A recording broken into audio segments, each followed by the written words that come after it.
concern tonight that contamination from an old factory in Goshen might have spread. It's new information about a story that we brought you at 5:30. Now, the EPA is now looking into the possibility of asbestos at the site of the old Johnston Controls plant. WSBT-22's Patrick Roth is here now. Patrick, you know, a class action lawsuit has been filed over this. Yeah, Rick, as you can see behind me, there's still a lot of debris from this plant that's still standing. The concern is that contaminants might have been left behind and seeped into the soil, maybe even the water and the air. For decades, this was a factory at the heart of Goshen. More than 1,000 people worked here.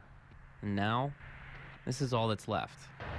Piles of debris. And what's concerning is what lurks in those piles. We recently just were contacted by IDEM and found out that there's some potential asbestos on the site where it hasn't been cleaned up yet, the debris piles. Contamination has been known for 15 or 20 years, and it's still not been remediated. John Ulmer represents a number of people who lived around the old plant in a class action lawsuit.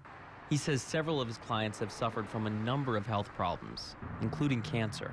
There's no question that there has been asbestos or asbestos in the buildings. There's a report from IDEM, I believe in 2013, acknowledging that there was asbestos on the property. The big question is what happened to that asbestos after the buildings were torn down. The buildings were demolished, and there's been no record that asbestos that had been in the buildings was removed prior to the demolition. For the city, there isn't much they can do on their own. But the hope is that the EPA will be able to fix the mess that's left behind. So EPA and IDEM have been fantastic. They responded immediately through phone calls and then also email, let us know that this is something they're going to move on quickly. Now, a big part of the problem is Johnson Controls sold that site 10 years ago, and the company they sold it to went out of business. So there's not a lot that the city can do. They do expect EPA inspectors in next week, and Rick, if this is a contaminated site, it could become a Superfund site.